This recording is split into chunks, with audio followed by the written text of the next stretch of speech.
ஒரு 4 இலை விட்டு அதில் ஒரு 2 பூ விட்டு அதில் கிருமி பழம் இங்கே பாருங்க எப்படி காய்ச்சிருக்குது பார்த்தீங்களா. இது மேக்சிமம் கேன்சரே வராத தடுக்கக்கூடிய சக்தி இந்த பூவுக்கு இருக்குன்னு சொல்லுவாங்க. சுடுதண்ணியில் போட்டு குடித்தோம்னா ஹார்ட்டுக்கு ரொம்ப நல்லது. இங்கே பாருங்க தர்பூசணியை, இங்கே பாருங்க இவ்வளோண்டு தர்பூசணிங்க. வணக்கம் மக்களே, இப்போ நம்ம மாடி தோட்டத்தை தான் கட்ட போகிறோம். குட்டி தோட்டங்க எப்படி இருக்குன்னு பார்க்கலாம் வாங்க. போங்க மாமா பார்க்கலாம்.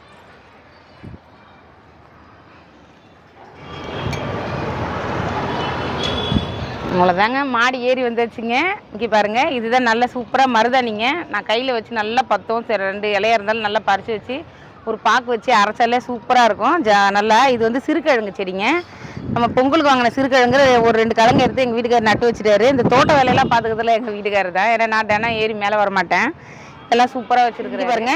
இது வந்து ஒரு மாதிரி பிங்க் கலரில் ஒரு ரோஸுங்க. இது நான் ஒரு மாதிரி அரும்பரும்ப நல்லா விடும் கபாப் பண்ணி விட்ருக்காங்க. நல்லா எல்லாம் முளைஞ்சி வந்திருக்கு.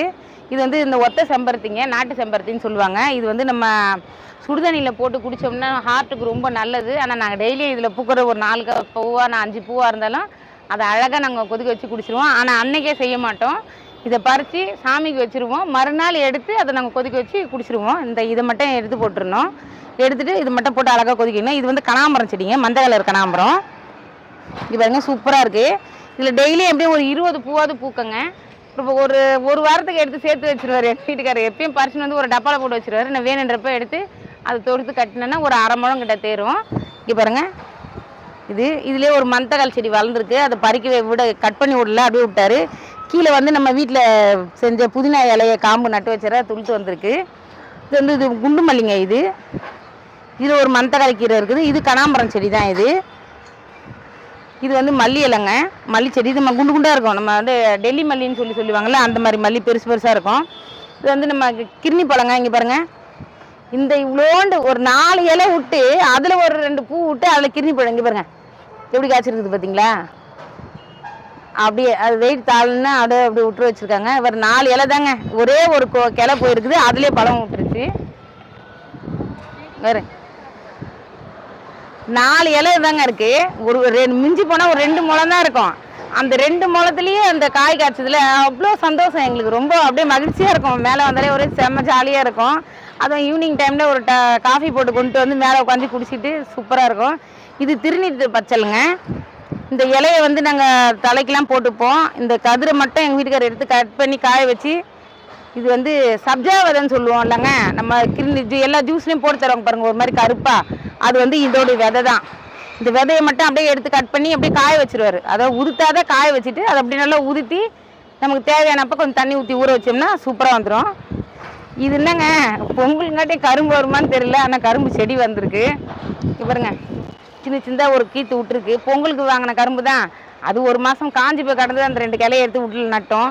இங்கே பாருப்பா, இங்கே இருக்கு பாரு கரும்பு, இங்கேருந்து முளைக்குது கீழே இருந்து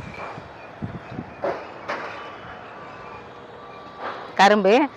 இதுவும் பொங்கலுக்கு வாங்கினா வள்ளிக்கிழங்கு தாங்க. அந்த வள்ளிக்கிழங்குல 2 கிளையை எடுத்துக்கி உள்ளே சொறி வச்சாங்க. கொஞ்சம் மண்ணை போட்டு அது முளைச்சி வருது. காஞ்சதுக்கப்புறம் பார்த்தோம்னா கிழங்கு இருக்குன்னு ஒரு நம்பிக்கை தான். இது இங்கே பாருங்கள் சங்குப்பூங்க. டீ போட்டு குடிக்கலாம். இது ரொம்ப நல்லது. இந்த சங்குப்பூவில் டீ போட்டு குடிப்போம் நாங்கள். இதுவும் திருநீட்டு பச்சளி. இது வந்து நாங்கள் வேணுன்னே வைக்கல, அது பாட்டுன்னு அந்த விதை எங்கே தெரிக்குது அதெல்லாம் விழுந்து முளைக்குது. இது பச்சை மிளகாய் செடிங்க. இது மந்தகால் கீரை. இது வந்து பாரிஜாத பூ. இங்கே பாருங்கள் அரும்பு எப்படி விட்டுருக்கு பாருங்கள். பாரிஜாதத்தில் பாருங்க, இதெல்லாம் அரும்பு தான். இது பாருங்கள், இந்த அரும்பு, இது அரும்பு. அந்த இலை கலர்லேயே தான் இருக்கும் பாரிஜாதம். இது கீழே எல்லாம் மந்தகால் கீரை முளைக்குது. ஒரு கொய்யா செடி இருக்குது. இது வந்து சிவப்பு கனகாம்பரங்க. இது ஆரஞ்சு கலரில் இருக்குல்ல அந்த கனகாம்பரம். இங்கே பாருங்கள், இது ரோஸு. இங்கே பாருங்கள் நல்லா அழகாக அரும்பு விட்டுருக்கு பாருங்கள். இது எல்லாமே ரோஜா செடி தான். இங்கே பாருங்கள் தர்பூசணியை. இங்கே பாருங்கள் இவ்வளோண்டு தர்பூசணிங்க. அது நம்ம மண் மாற்றத்தில் அது வந்தது. அது விதை இருந்தது போல இருக்குது. அது அப்படியே முளைச்சி வந்துருச்சு. இது ரோஸுங்க. இது ரோஸ் செடி. தக்காளி. இதுவும் ரோஜா. அந்த ரோஜா அப்படியே முளைச்சி வருது. இதுவும் தக்காளி செடிங்க. இங்கே பாருங்கள் நித்திய கல்யாணி. இந்த நித்திய கல்யாணி வந்து ரொம்ப மகத்துவமான பொருளுங்க.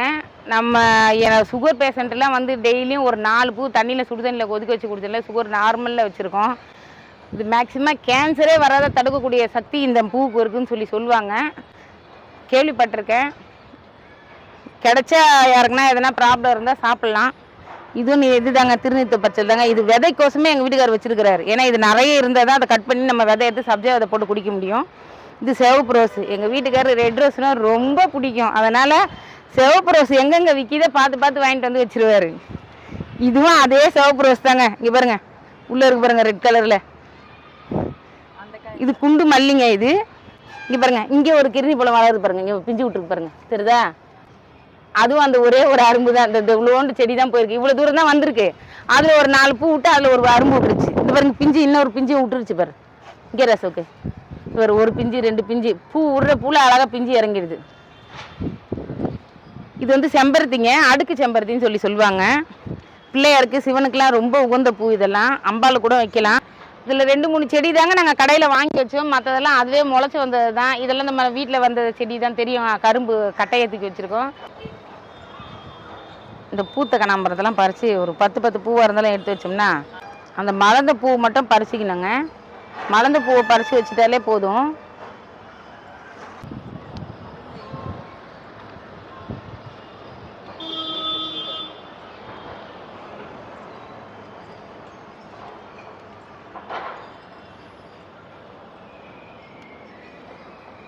இந்த அரும்பெல்லாம் கூட பறித்து வச்சுருவோம்.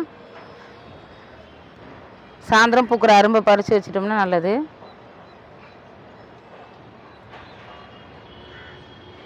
தேவையான பூத்த பூலாம் பறித்து வச்சுங்க. பாருங்க, இந்த மாதிரி ஒரு 10 அரும்பு இருக்கும்போதெல்லாம் பறித்து, ஏன்னா 2 பூ கிள்ளி வைக்க முடியாது, அதனால் எடுத்து இந்த மாதிரி டப்பாவில் போட்டு வச்சுருவாங்க. போட்டு ஒரு 2 நாள் 3 நாள் பொறுத்து சேர்த்து வச்சோம்னா ஒரு 1/2 முழம் பூ வருங்க. இங்கே பாருங்க பாருங்க, ஒரு 1/2 முழம் பூ வரும். அதை அழகாக நமக்கு பறித்து கட்டி தலையில் வச்சுக்கலாம், இல்லை சாமிக்கு போட்டுக்கலாம். பாருங்க, அதே மாதிரி தான் இந்த கனகாம்பரத்தையும் சேர்த்து வச்சுருக்கிறாரு. இங்கே பாருங்க,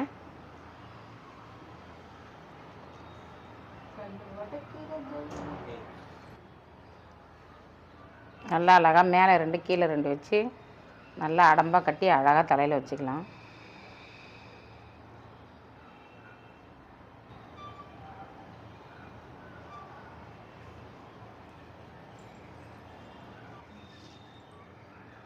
ஒரு 5 நிமிஷத்தில் கட்டிடலாங்க. கட்டிட்டு காட்டுறேன். இங்கே பாருங்கள், அவ்வளோதாங்க. இங்கே பாருங்கள், கனகாம்பரத்தை அழகாக கட்டிட்டேன். இங்கே பாருங்கள், சூப்பராக கட்டி வச்சுட்டேன். அழகாக ஒரு ஆள் இப்போ தலையில் வைக்க முடியாதாங்க, அழகாக வைக்கலாம். நான் இது ரொம்ப அதிகம் வந்து மகாலட்சுமிக்கு தான் வைப்பேன். அவங்களுக்கு ரொம்ப அழகாக இருக்கும். அந்த சிலைக்கு போட்டோம்னாலே ரொம்ப அழகாக இருக்கும்.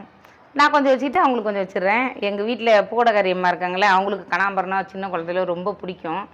அதனால் இது 3 துண்டாகுதா 2 துண்டாகுதா இல்லை 1 துண்டாகுதானே தெரியாது.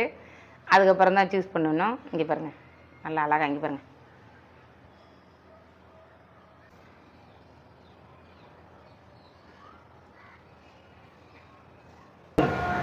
அவ்வளோதாங்க. பூத்த 10 பூ 2 நாளாக எடுத்து வச்சுருந்தேன். இது நேத்தி பூ, இது இன்னைய பூங்க. இங்கே பாருங்கள், கட்டிட்டேன். இப்போ இதை கட் பண்ணி அப்படியே சாமிக்கு வச்சிடலாம். தலையில் வச்சோம்னா அவ்வளோ மனம், செம்ம வாசனைங்க. குண்டு மல்லியில் மணக்க இருக்குது. இது ஒரு 10 நாள் ஆனாலும் அந்த பூ கெடாதுங்க, ஃப்ரிட்ஜ்லேயே வச்சுருந்தாலும். மல்லிகைப்பூ மட்டும், குண்டு மல்லி மட்டும் பாருங்கள் அழகாக கட்டிட்டேன். ஒரு 10 அரும்பு, நேத்தி பூ இன்னைய பூ ஒரு 1/4 முழம் வந்துருக்குதுங்க. அழகாக இது அவ்வளோதான், ஒன்றும் இல்லை. இப்படி அழகாக தலையில் வச்சுட்டு போனோம்னா சூப்பராக இருக்கும். இது பாருங்கள், நல்லா இருக்கா?